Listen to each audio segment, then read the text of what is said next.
welcome back to Yarnquisitions Knitting Podcast. I'm Victoria, or you can call me Vic or Celine, which is the name of this channel. I got a little bit of makeup on. I'm wearing the Jenny sweater by petiteknit, and because of the soft silk mohair that I used, that's from Knitting for Olive, in the color navy blue.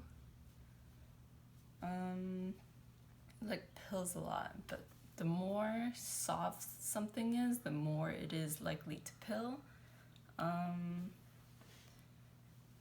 So yeah, can you see all the pilling? It's like different colors of like gray, light gray, or like dark blue. Yeah, I don't know if you can see it at all, but yeah, it's on both arms and a little bit on the side. I'm not sure if you can actually see it on camera because it's so like, I don't know, it's just like sometimes it's the same color but sometimes it's lighter, like the pilling is, because I think it's pilling from other fibers as well. Yeah. I measured it last week and it's like just a few inches shy of the actual, or like the measure, or the pattern's measurements. So yeah, but it's still like really roomy, but I think that's because there's just such a large positive ease on it. So yeah.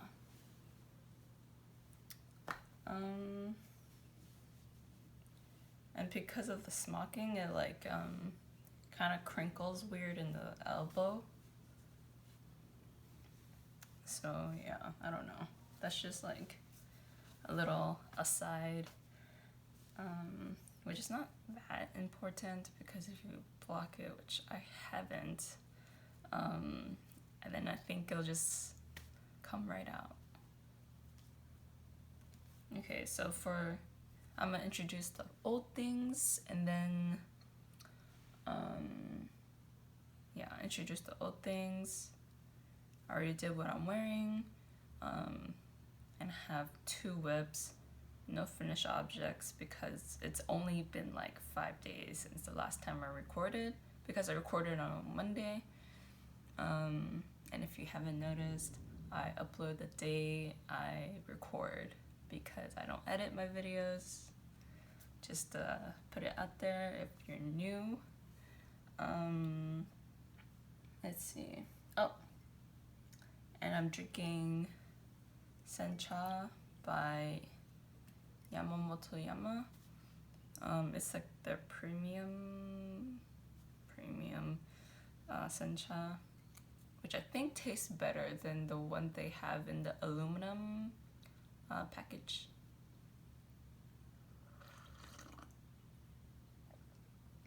It only costs like slightly more, but I think it's worth it because you taste the sencha more, if that makes sense. Yeah, I don't know. But it doesn't taste like grass, which I want it to taste like. But maybe sencha is not supposed to taste like grass. I don't know. It tastes toasted though, so maybe not supposed to be fresh. You know what I mean? So this is my old object, I guess you could say. Oh, it's focusing finally.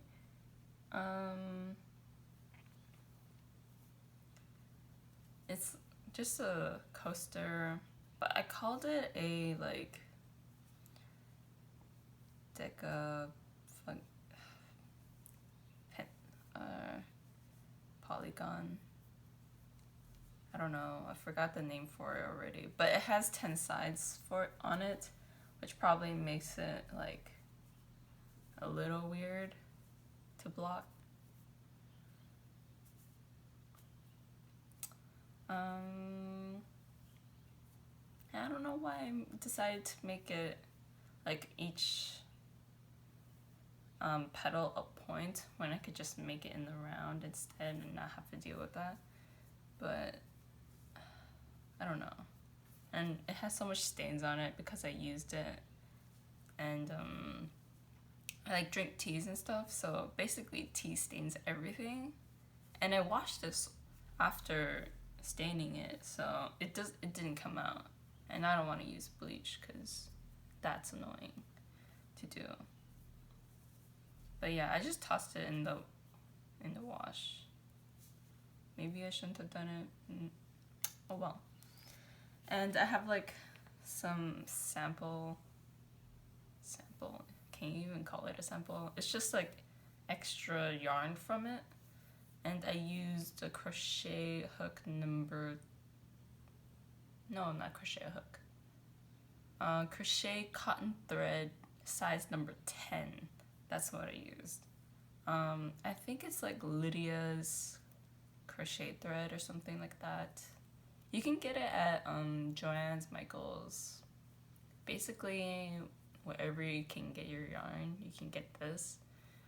And they also sell it like jumbo packs. No, not jumbo packs. Like a jumbo size skein on Amazon as well.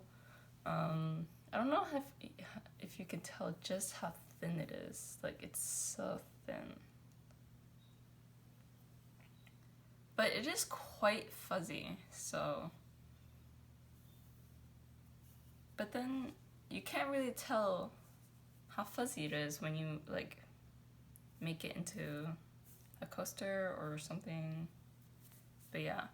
And this size thread is traditionally the most common for vintage bedspreads.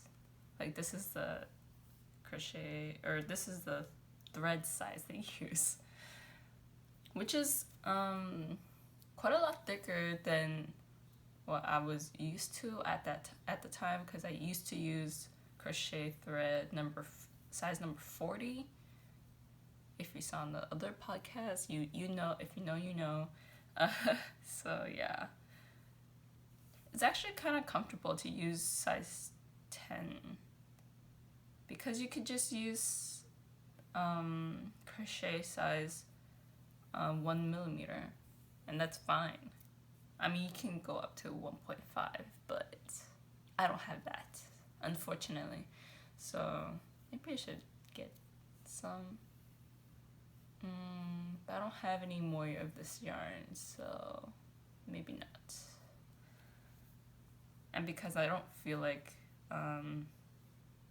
making these, because honestly, I put it on Etsy twice and no one bought it, so yeah. But this itself isn't its own pattern, it's just a motif that I got from a bigger doily pattern, which is this, and another old thing. And this is made in crochet size 20, so it's thicker than size 10. I don't know by how much thicker it is than size 10, but maybe just a little thicker. I don't know. They're kind of like the same. They look the same. So maybe it was size 10. I don't even know. But it's the... and excuse this. This is like kind of dirty because I haven't washed it in a long time. An embarrassing long time I haven't washed it for. So, yeah. And the only reason why it's like laying flat is because I keep putting hot things on it. So that's one way to block it if you're don't want to block it with pins, that's one way to do it. Just put hot things on it, I guess. Oh, did I mention that both of these are made in 100% cotton? It's mercerized cotton. So that's why the stitch definition is so good. Otherwise, if you use like a softer one or a softer yarn, then the stitch definition gets a little lost, especially after blocking. Let's see. What else about this? Right, this is the not bigger version, what is it? The official, no. It's just a vintage pattern that I found online on someone's blog, I think, and then I just charted it up. And I made this like several years ago, like, I don't even know. It's been so long. Maybe like 2016 or something. Probably 2016. And then this is just the center thing. I think you can see it, like the center flower motif. And I just isolated that and then put it here into this one. And I could only do that because I charted it. If I just wrote it down, I wouldn't even know what it looks like, honestly. Yeah, that's why I chart crochet doily things. But because I did it by hand, it's like super messy and I used a ton of whiteout. So it wasn't the best chart, but you know, you can get by. And if anything, you can read it like this because the stitch definition is so good, but that would have been such a pain in the ass to do.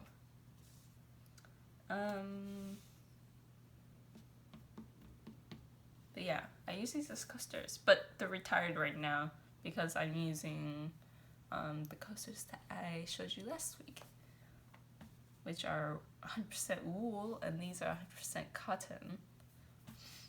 But the 100% wool still got stained by tea. So just saying, if tea spills on anything and then you don't wash it out immediately, it's gonna stain. Like, you just can't do anything about it. And then drink break.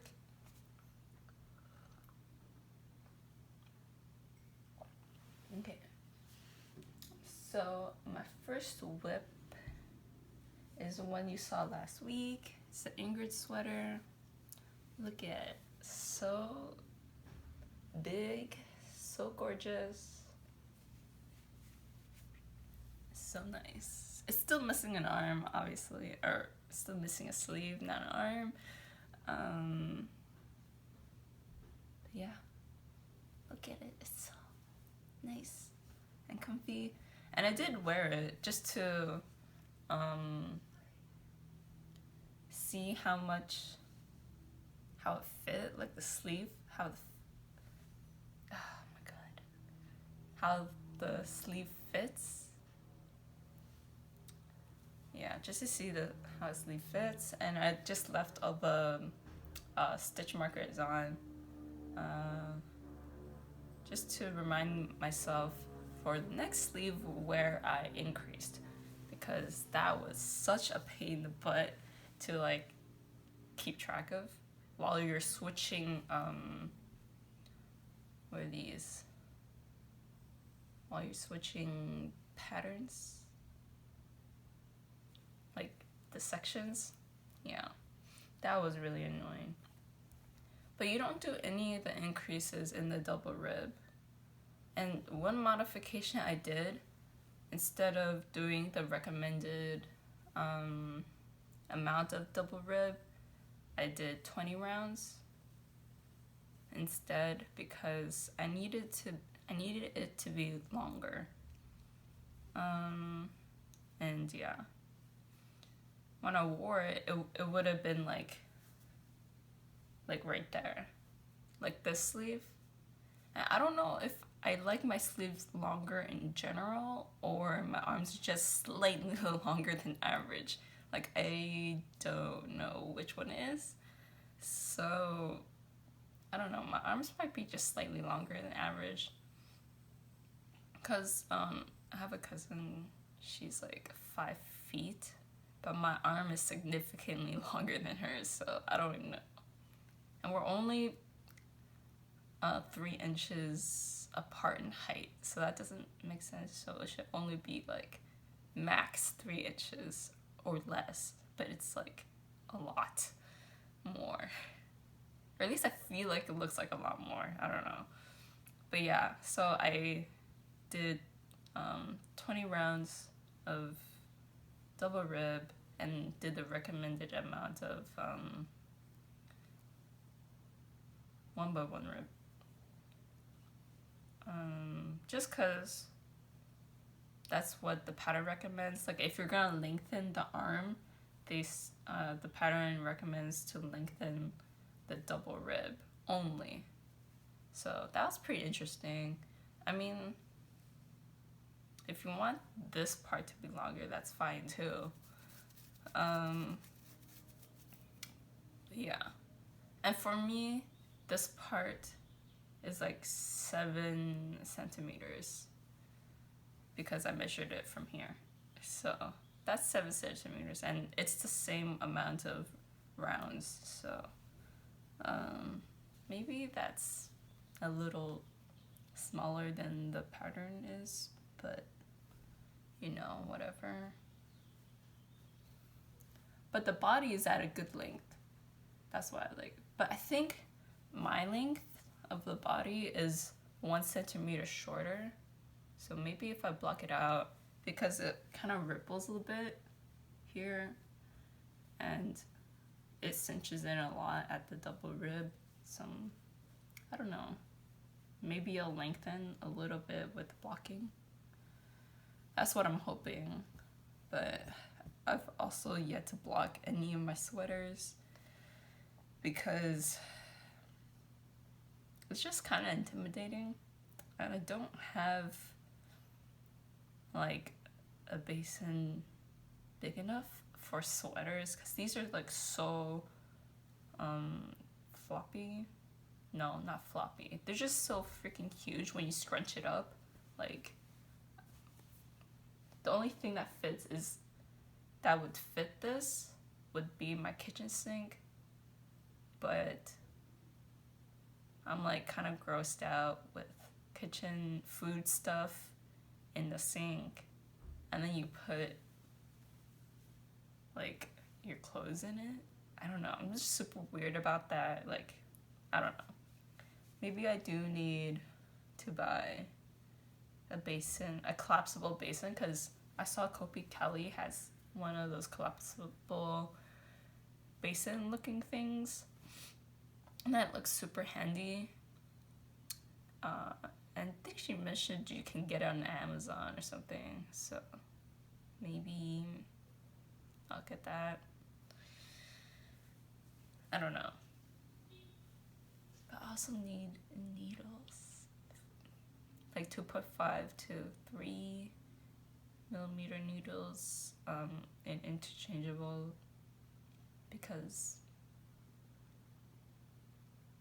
I want to make a, what do you call it, like an undershirt, a black undershirt, but it requires like 3.0 to 2.5 because it's a light fingering weight yarn. And yeah, I think I showed it before, like the yarn that I want to use. It's the black extra fine merino with 2% vicuña. And also I found out that the average micron count on it is 16. Like, that's ridiculously fine. No wonder, because it's so freaking soft. Like, it's almost like baby soft, honestly. I was so surprised that the micron count is that low. Like, that's crazy. Because an average micron count for like super fine alpaca, I think, is 19 or something like that. And then for regular merino, which is already pretty soft in my opinion, is like 20, 21-ish. So yeah, that's like ridiculously soft. It's like as soft as cashmere. Is that like controversial? Like, I don't know. But yeah, I have like 3 more in my cart because it's so freaking soft, and I also need to replace some of my black clothes. So yeah. And surprisingly, I still wear a lot of black clothes. Even though I keep making all these colorful clothes. So yeah, I've been trying to branch out into like more bright, colorful stuff. This including one of them. And actually I made this one so that I can replace a gray sweater that's like oversized. So this is perfect. It's almost like the same size as my gray sweater that I'm trying to replace, because that sweater is 90% acrylic and then 10% wool. But I think most of the wool is like gone because I keep putting it in the washing machine. And I recently like inspected it, and it's like super pilly, and I need to depill it, and I've never depilled it. So that could also be the reason why I need to depill it. And I've had it for like 5-ish years now. I think I got it 2017. So like 5-ish. Yeah. Can you tell that I have a lot of clothes from 5 years ago or older? Like, I don't know. I think that's a good practice. But yeah, every 5 years I'm like, my clothes needs to change. Or something like that. Yeah. Ooh, almost done. I don't even know how long the sleep took. Maybe like a week? What did you guys see last time? Did you guys just see the body of this? Like, I don't even remember. Even though it was only on Monday. I still have 2 mohair balls left, and then 2 double soft merino balls left, skeins. And I still have this much left that I'm working on. My working balls. Does that make sense? So I think I might have at least 1 ball or half a skein of the mohair. So that would be perfect for the Jolie sweater, because that's like my designated scrappy project. Scrappy is not, no, but just like the odd ball, the odd skein. I'll just put it in that and save all my mohair balls, because I have a lot of mohair. So and I might get more in the coming weeks, because Typical Bliss has a pre-order, and I gotta decide today or tomorrow whether or not I'm gonna get it. So yeah, I have my eye on the taro milk tea, which is like, on camera it looks more lavender, but then like in her photos on her website it's pink and lavender, or like equal parts pink and lavender and like white. So that was like, even though I don't like taro milk tea, just saying, I don't like taro milk tea, But I like that color. Or should I get the peach mochi? Like, I love peach mochi. I love eating it. But it's surprisingly bright. But if I get it in a mohair, will it get toned down? Because when you knit it up, it's like a little different than when it's in a skein form. Of course, she doesn't have like the mohair pictures because she only dyed it in the fingering weight. Look, one of the fingering weights, I don't know if it's the sport weight or the regular fingering, because those two have different compositions. So still deciding on that. And I'm getting, if I get the taro milk tea, I'd get it in the mohair as well, because I just don't really like the way superwash blocks, because it blocks in an unexpected way, at least with the socks that I have. And I don't particularly like the way it feels on the skin either, but that's only like, of course I didn't knit a like huge garment, so I mean, I don't want to spend that much money on superwash if I might hate it. Like, that's a big if. And like, this shit ain't cheap, okay? Like, hand-dyed yarn is not cheap, so you gotta watch out. It adds up really fast. Okay, tench it over onto my next whip. So my next whip is the olive top that I've been saying I'd start for like 2 episodes already, or more, maybe more. So I keep getting a running nose. It's kind of annoying. Like, why is my nose running?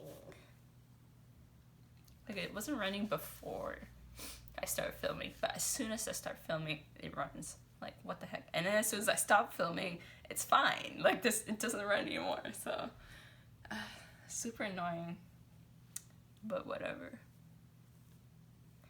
So I completed 3 out of 4 triangles already, and this is just like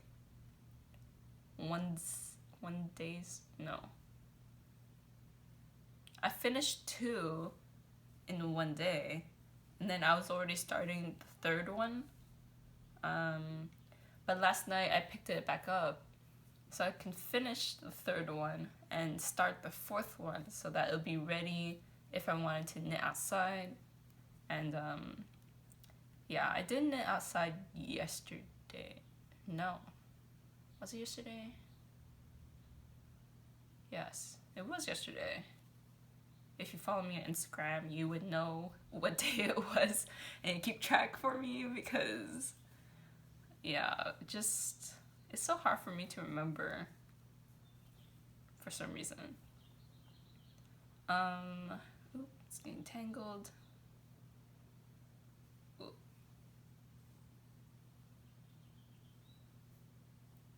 Oh no. Okay, I think I got it. Gets tangled a bit because you just go from one side to the other, just like it gets tangled easily.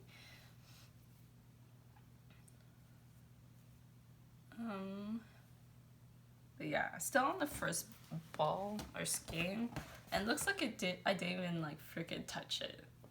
It looks untouched. Well, actually, maybe I used a few layers of it already, because the middle, the center is like, what do you call it? A lot larger than what it was. As you can see, like, you can barely see the center. I don't know. Too much wrestling, I guess. And I thought that if I knit it looser, it would not pucker as much. But that's just the nature of this design pattern thing. Because even when you knit it flat, it still puckers just a little bit. So that's just the nature of it. But of course it won't be like this flat, just because there's an I-cord edging, and then also, I don't know, it just won't lay flat, even no matter how much I manipulate it. But maybe it'll be better after blocking, after I finish it, honestly. So yeah, I can't wait to get to the body, because then it's like in the round and you won't have to knit flat. But I mean, I don't really have any preference whether knit flat or knit circular. I know that a lot of people do, but I don't have a problem doing either or. I only found that out because I did 2 cardigans back to back and I didn't really care at all. Because when I started doing circular knitting, I was like, oh yeah, this is so much easier. You don't have to, you can just keep going. But yeah, now I'm like, I don't care. I just want to knit something. Let me know what your preference is, knit circular or knit flat. Yeah, I know that like knitting flat, you do have to start and stop a lot, because once you get to the end, you have to turn the work, so that kind of stops you from knitting, and it's not like mindless. But then after I finish a row, I just keep wanting to do one more row, and then it's like, oh, just one more, and just keeps going, like an endless cycle of like knitting, because I'm like, oh, just one more. But yeah, oh yeah, I forgot to say about the sleeve. I used a 16-inch circular needle, and I could do it up till even to the end, basically. So the sleeve is pretty huge, and I got the right amount of stitches. So yeah, sleeves are huge, but that's what I like in an oversized sweater. So yeah, I think this one is more oversized than a lot of her other sweaters. So yeah, did I say I'm knitting that in X small? It's X small. So yeah, I'm sure you can like wear this even if you're a size small, because it's so oversized. But it'd just be like a closer fit, a fitting sweater, no, a body shaping sweater, no, I don't know what I'm trying to say.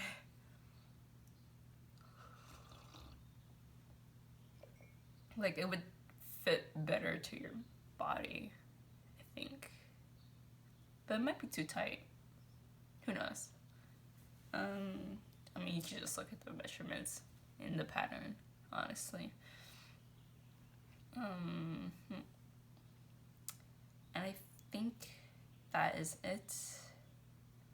That's all I worked on this week in the last 5 days. I now can understand why people film knitting podcasts every 2 weeks, because you can work on a lot more things, and you have more to show. You have more opportunity to get things in if you bought something online. Oh yes, so update on what I bought last week. I know I said I would maybe buy something from Garntopia, and that's that website or that company is based in Oslo, Norway. I like looked it up. I'm like, where are they shipping from? Just to like calculate, or not calculate. They say how much shipping is, I think. Do they? No, I think shipping is calculated at checkout. But yeah, because it's from Oslo, Norway, I think the shipping is expensive. But don't quote me on that, because I didn't double check. But they have so much great yarn, honestly, for like a pretty good price, I think. Although some prices is like the same as over here, so it's like $11 for a skein of like Sedness garn, tinsel mohair, so it's the same. So I'd rather get it in the US, unless it's like a smaller company that doesn't get, or that's not offered here. But I didn't know Lanyard's mohair was like $12. But I guess that's still cheaper than Shibuya Knits, which is like 28 a skein. And I really like the Lanyard's mohair colors. Their color selection is really good because they have really light colors, and then they got the middle, and then they got the darker colors, or the more jewel tone colors. So that's one plus of the Lay yarns. And they have Camarosa, Snefnug, and Monostrala, and the other one that's not sparkly. I don't remember what it's called. It starts with M as well, but I mean, I think it starts with M. But yeah, but I haven't even used like an alpaca silk yet, so I don't even know if I would like that. So I'm holding off on that. Maybe I'll just get some alpaca silk from Drops, from Wool Warehouse first, and then see how I like it, work it up in a sweater and see how I like it.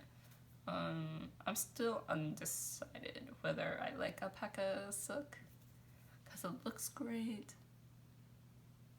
But you do lose a lot of stitch definition in the alpaca silks, because alpaca is just super fluffy in general. And it's more of a matte look than mohair. Mohair is more of a super shiny look. And yeah, it's just different. It's a different kind of fluff, if you know what I mean. So yeah, and yeah, Garntopia is a great resource for if you live in a place that has very limited yarn selection, especially mohair and alpaca silks, or yeah, because most is like $5 or $6 or something per skein, and that's like pretty cheap. What was I gonna say? And I didn't buy the Sedness Garden booklet from Garntopia because I found it in another place, but it's from the UK, and I bought 2 Sedness Garden booklets. One's the Miktadama, which is soft for women, and the other one is the DIY one that I think sold out in a lot of places that I've seen in the US. So I was like, oh, people might like it, or people definitely do like it, and I like quite a bit in that book. And they have like what do you call it? Like a little bag. What do you call it? Bag pattern. So I think I want to make that, but it's crocheted, it's not knitted, so, or at least it looks crocheted. I could be wrong. Let's see. think there's like a couple sweaters I like in that book as well. One plain one, or I think it's called the Kelly sweater. Because I keep seeing so many ads from Mother Knitter, on Instagram, and yeah, they advertise the Kelly sweater like crazy, and there's this nice sweater in the DIY booklet that has like puffy flowers on the sleeves that go down the arm, so that one's really nice. And they have two options for the neck, like one that's super straight, and then one that's more like curved, like a crew neck type deal. And then I think they also have one for like a turtleneck or something. Yeah, they have so many like variations of the same sweater, but I can't blame them. They like come out with these booklets like so often. So yeah, and then yeah, soft for women, I like the Frankie sweater. The Guernsey sweater, it's like it's okay. I don't really like it that much to make it, but it's very similar to the Ingrid sweater, but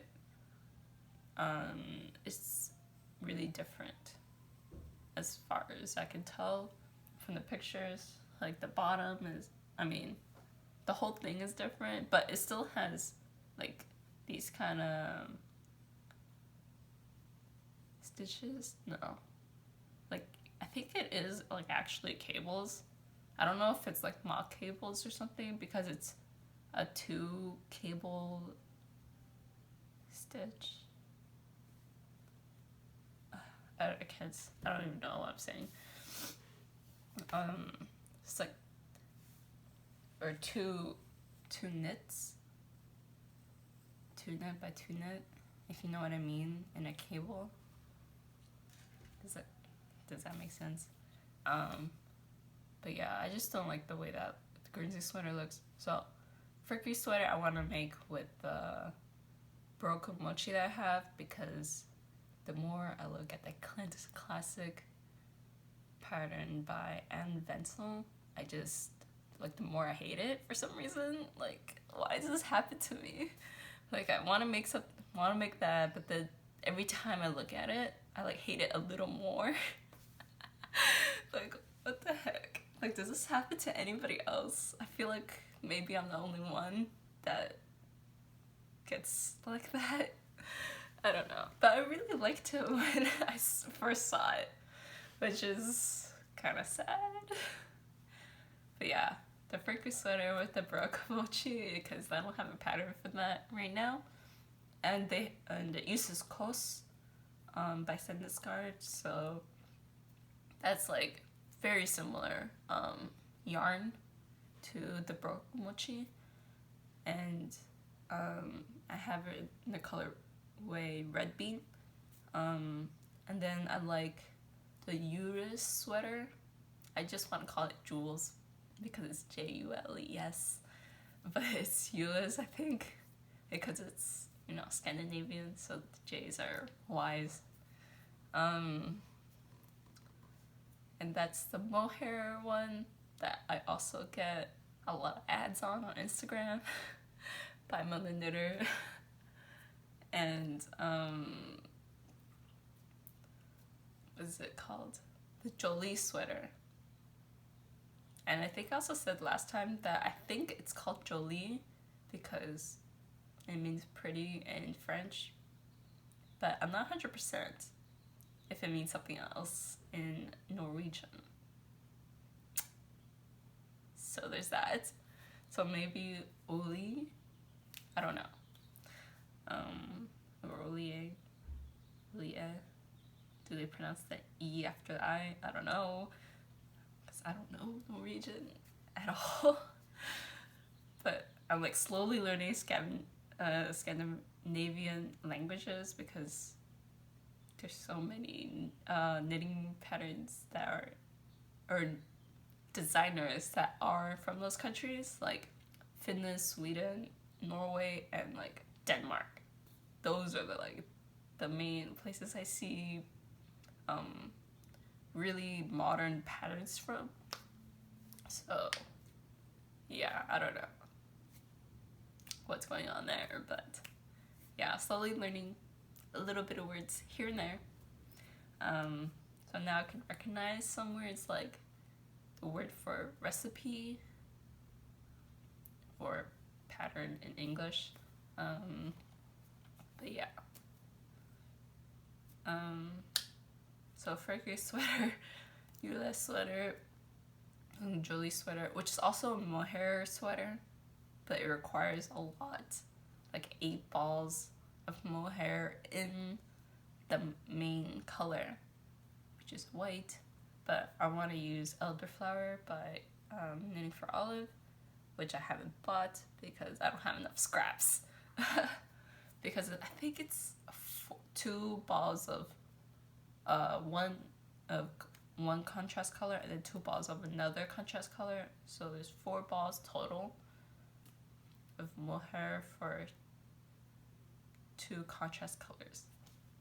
So that's kind of a lot of yarn, but it's also like super oversized. So yeah, and I think maybe there's another pattern in the Miktadama that I like, but I can't remember if there is another one that I like.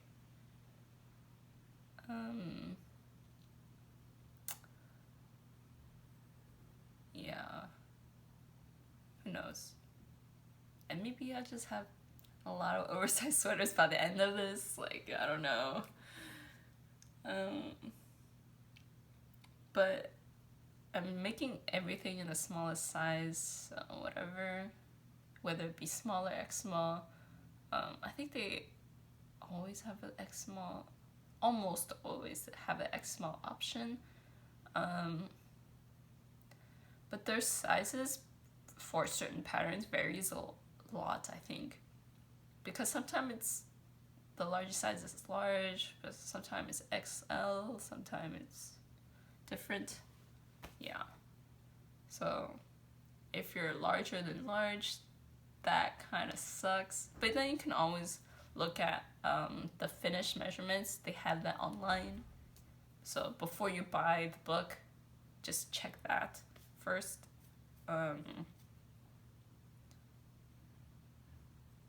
Did I say where I bought those books from? So I bought it from a UK seller called KNITT, so knit, but with 2 T's.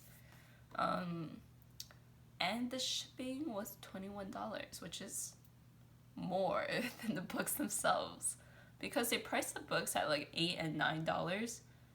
So yeah.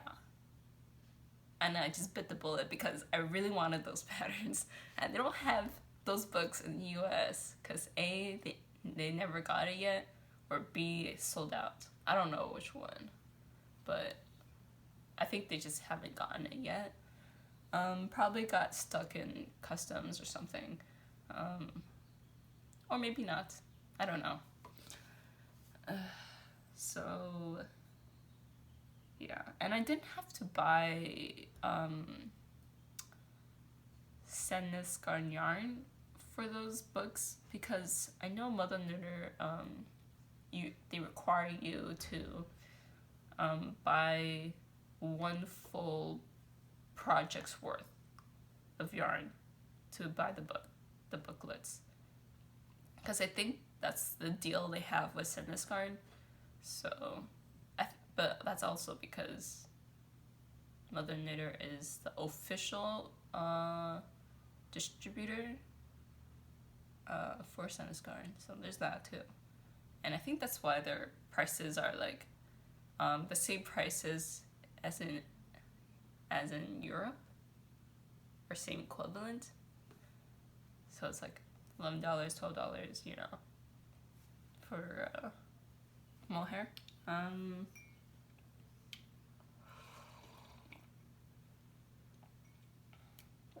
So yeah,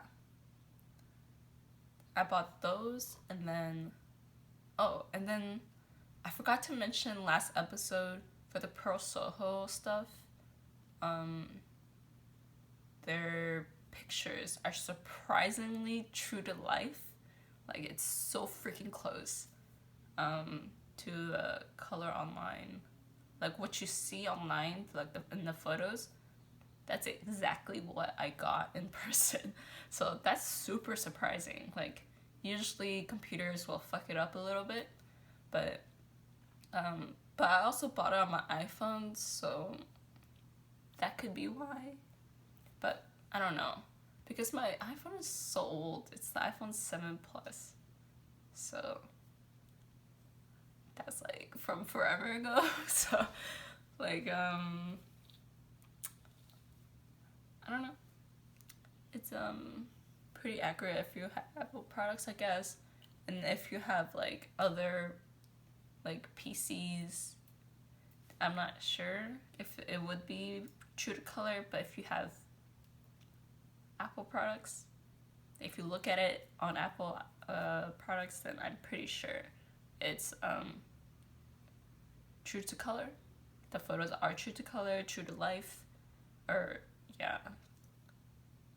Because I was actually really surprised when I got it in person.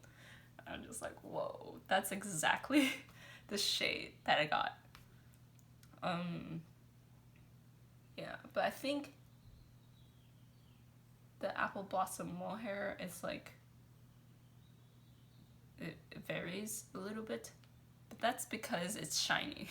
So any shiny things in person will look different on camera. So that's just a thing. Or if it's fuzzy, it will show different on camera as well, because cameras like don't really pick up fuzzy colors that well. Yeah, but yeah, it's just like a camera thing. That's why color correcting is so crucial. And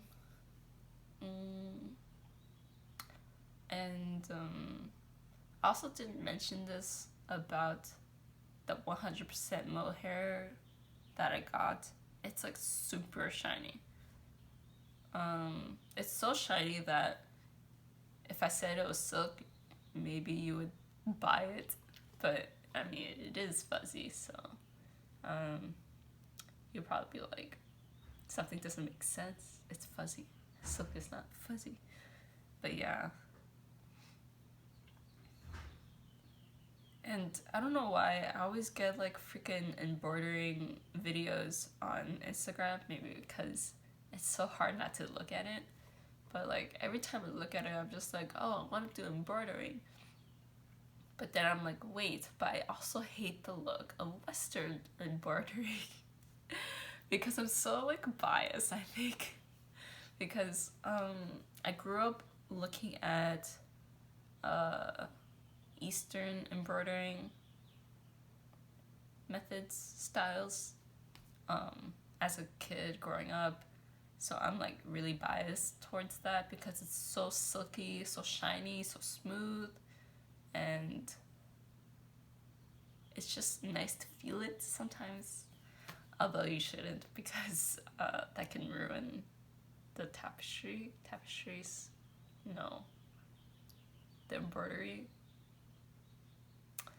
But yeah, you can't really do that kind of embroidering in the Western countries just because they don't provide the embroidery floss that you need for the Eastern style embroidering, because the Eastern style embroidering requires silk because they really only use silk, and it's like single-stranded, not twisted at all,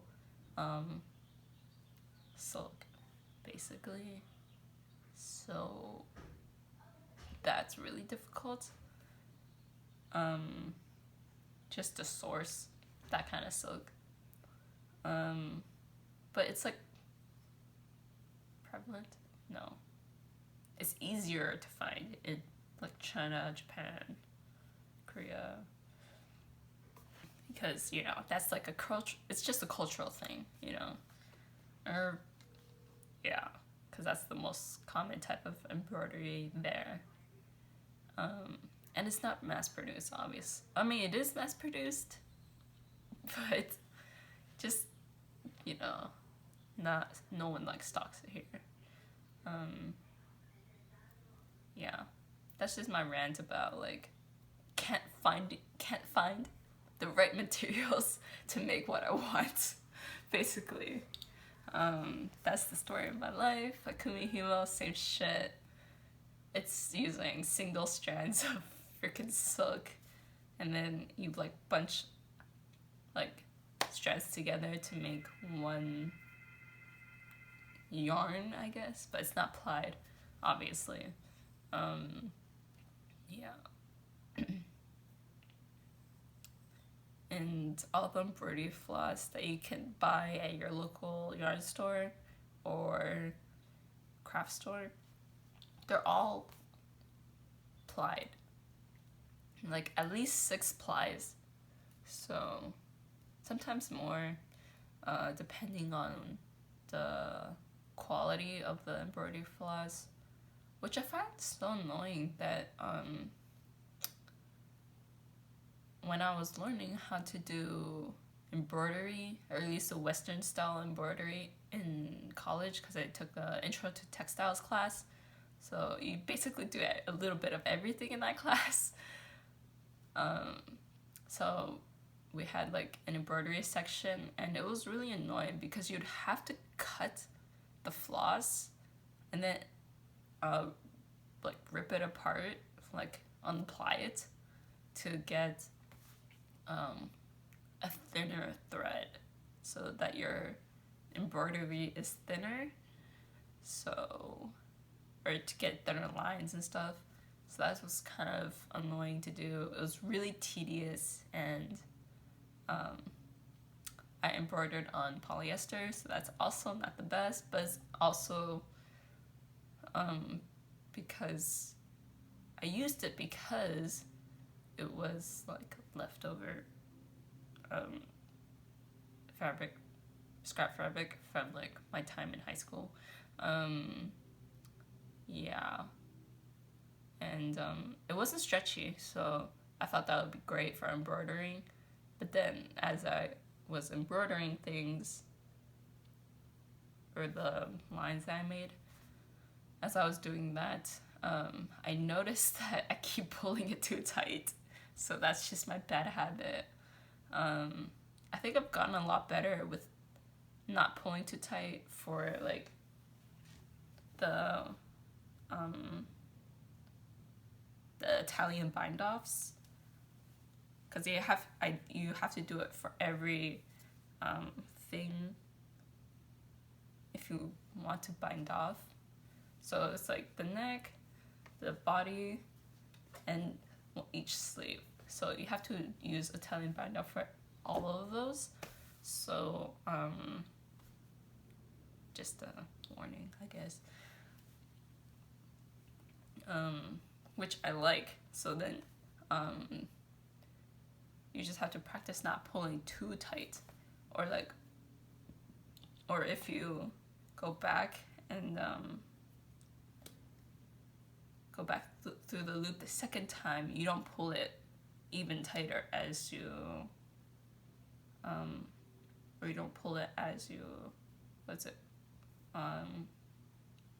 pull the yarn through the loops. Oh my gosh, that doesn't make any sense. Okay, whatever, I can't anymore. So yeah, I bought the two sentence garn booklets because I'm obsessed with those patterns, DIY Miktodama, and I bought 4 extra buttons for my olive cardigan dress, because I've been lagging on that. And then I also bought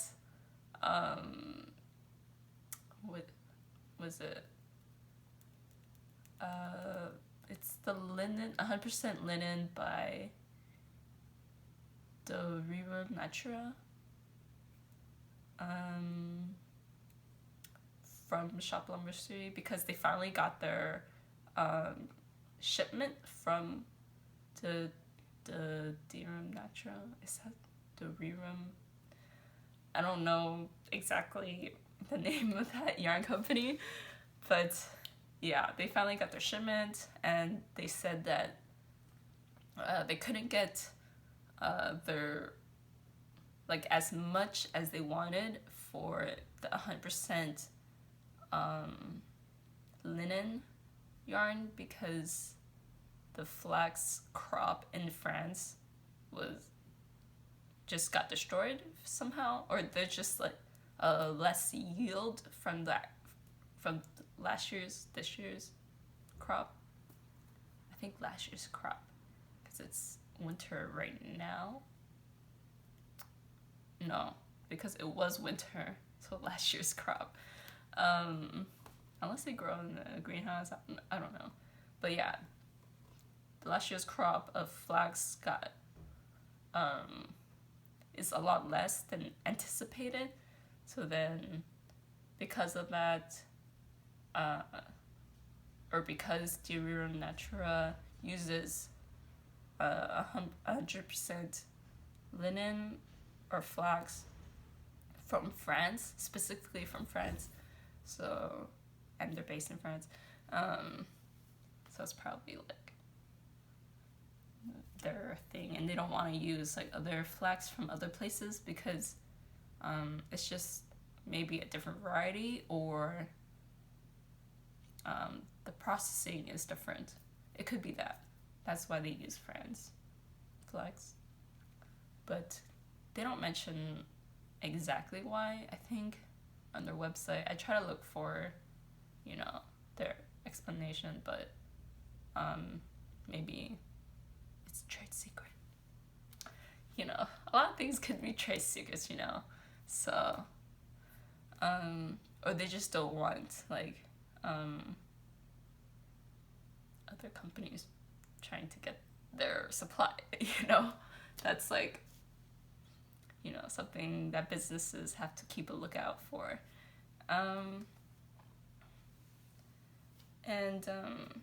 Yeah, so the color that I got, at first I was like, oh, just get all the colors at once. But I'm like, wait, I don't even know if I even like this yarn. So I only bought 2 balls of the macaron color, which is their pale pink, in their 100% linen yarn. I think the yarn base is called Antigone, but I'm not 100% sure if that's how you pronounce it, because if it's French, then it's Antigone.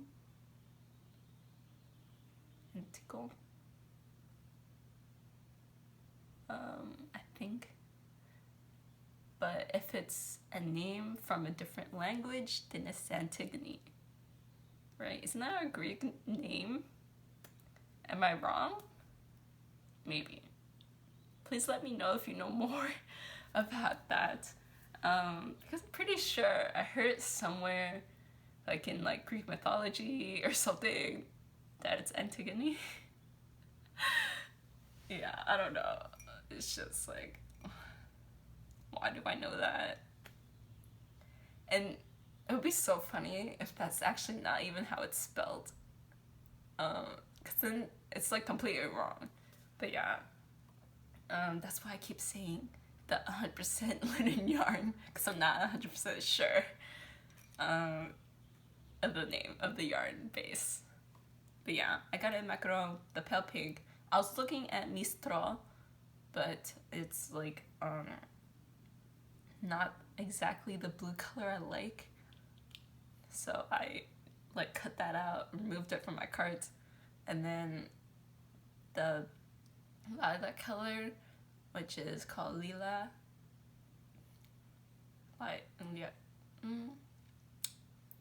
Lila, but it's spelled Lilas. So in English, it would be Lilas. or lilas. But it's not English, so I don't know. Because in French you don't pronounce the last letter, but because, I don't know, sometimes, like Xavier, sometimes they say Xavier.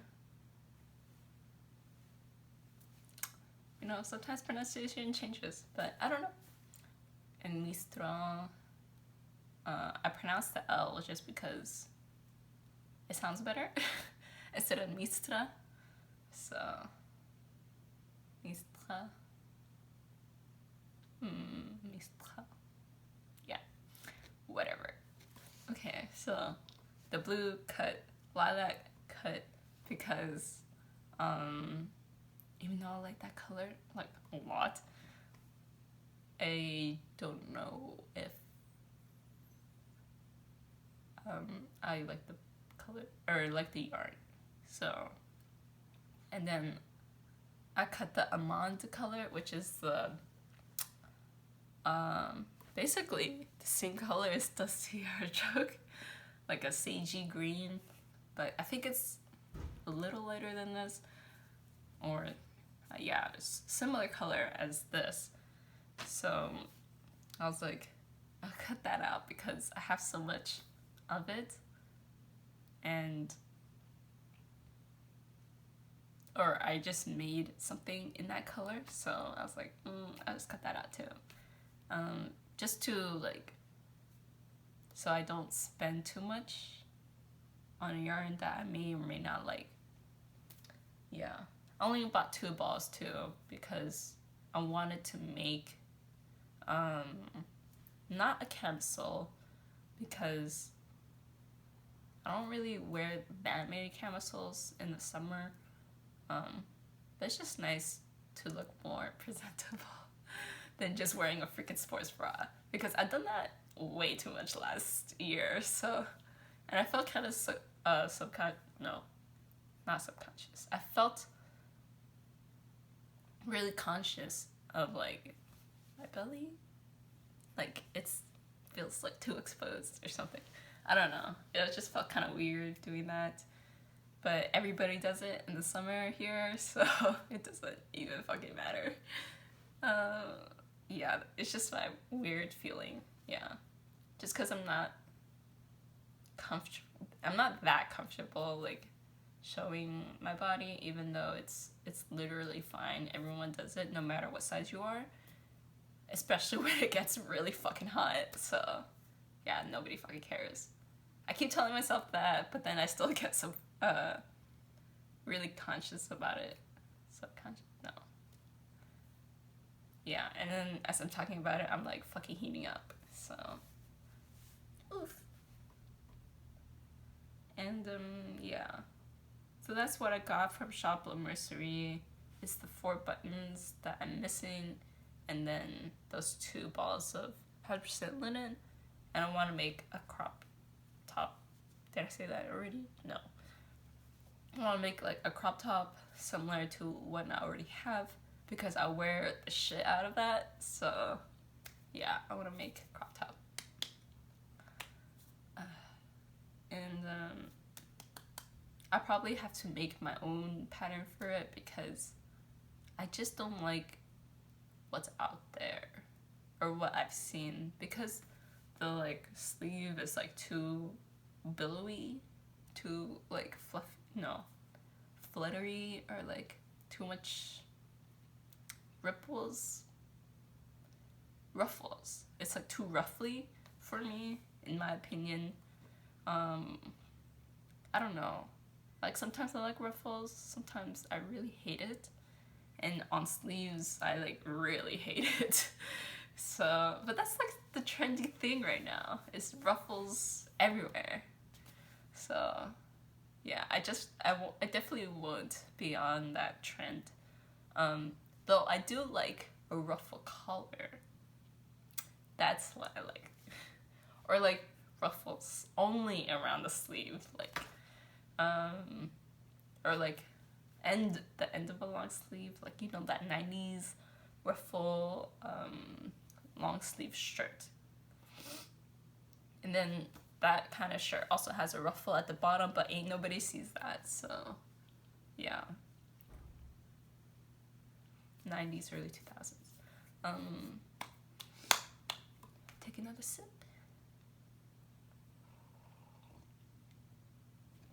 So yeah, I'm waiting on those 2 orders. The one from abroad is switching to the USPS because they used Royal Mail. So when you use like your country's, what's it called, like government funded mailing system, then it goes to another country's government funded mailing system. So there's that. So it's switching over. It might take a few days. Who knows? And then, oh yeah, Shoplifteries, because I didn't order too much things, their shipping came out to be like $5-6. So that's like pretty cheap for USPS. I mean, because it's like in a smaller package. So yeah.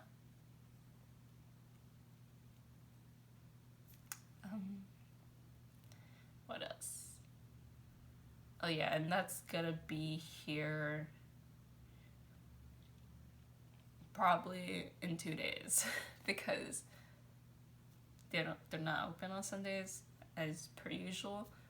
So Monday probably, but it's on a truck, I think. Yeah, because they don't use planes within the United States for shipping.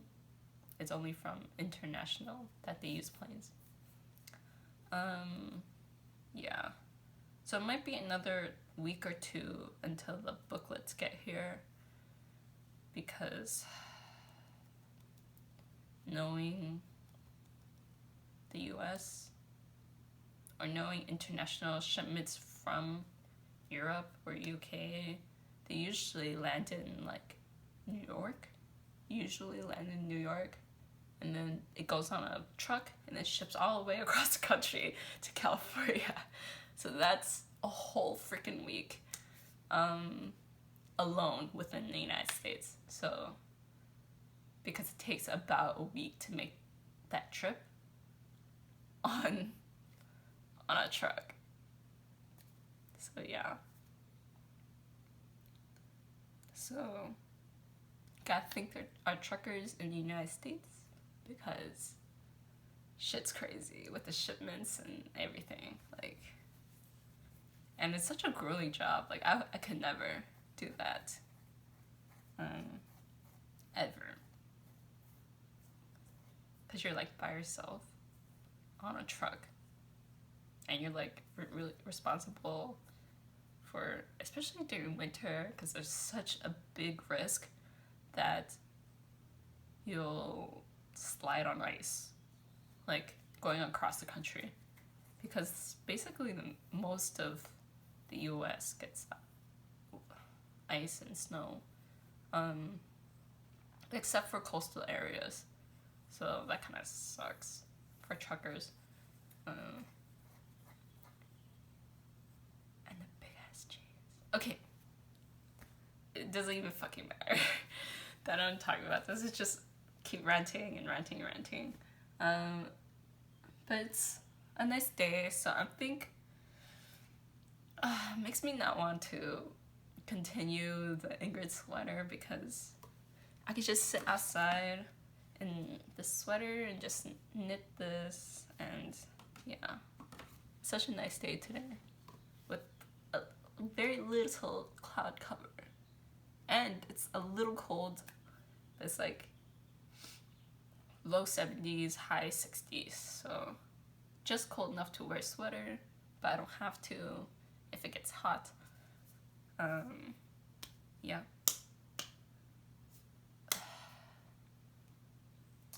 I think that's all I have to say this week. It's probably already an hour long, so sorry. But if you're like knitting something, need something in the background, I'm happy to accompany you. And yeah. Every time I'm like super like self-conscious of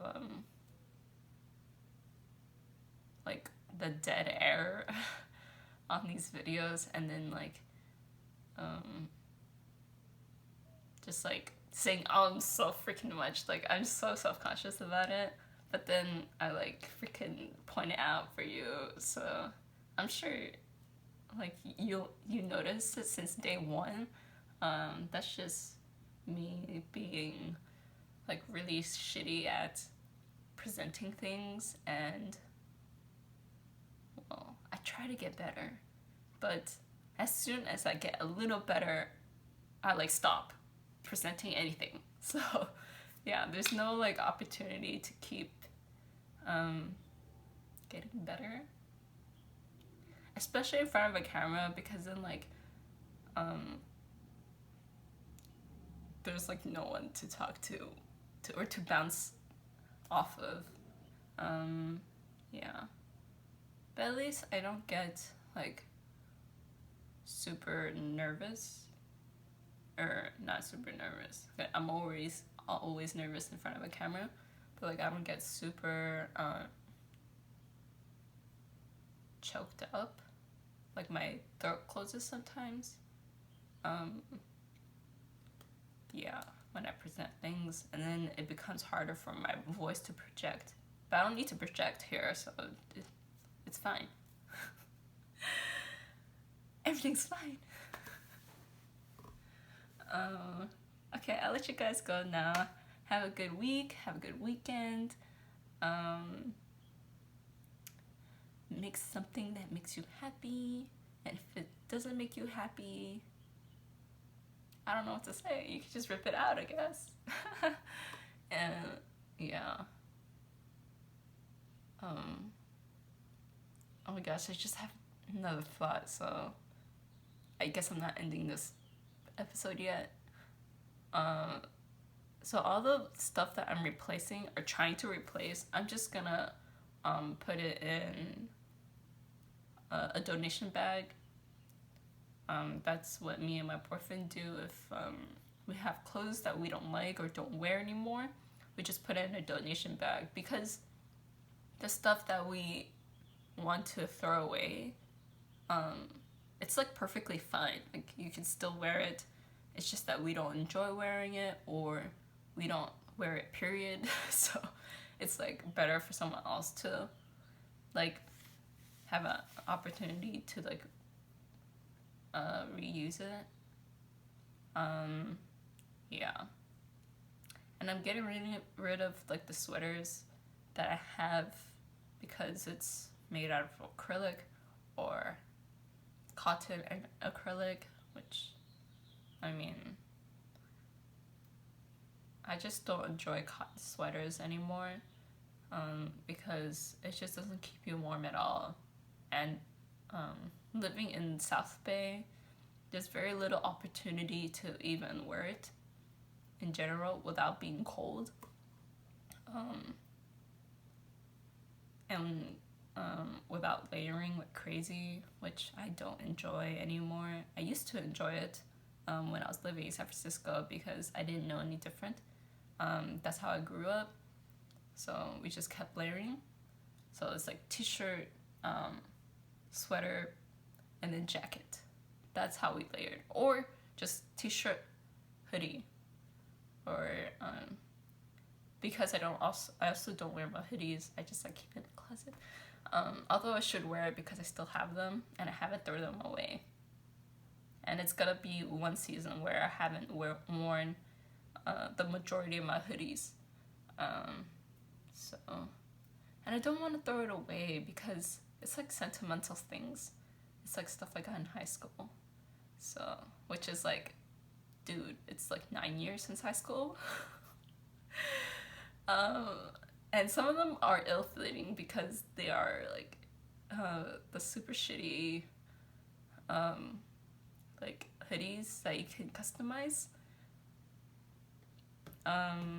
Yeah, which are like $20 each.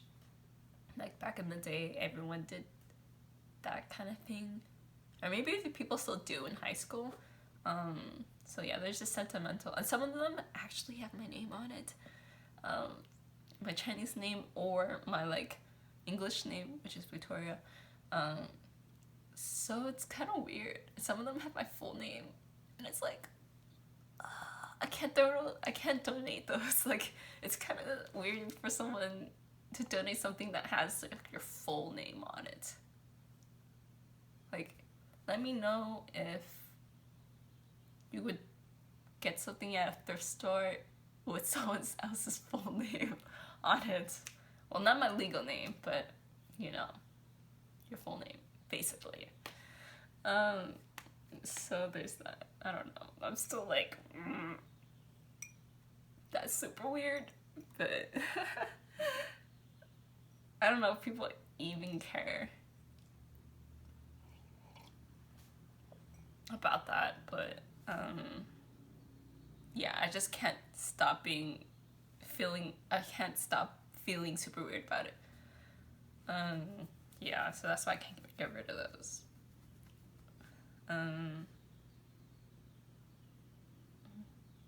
So many things to work on. I let you guys go, and I like slashed the whole video.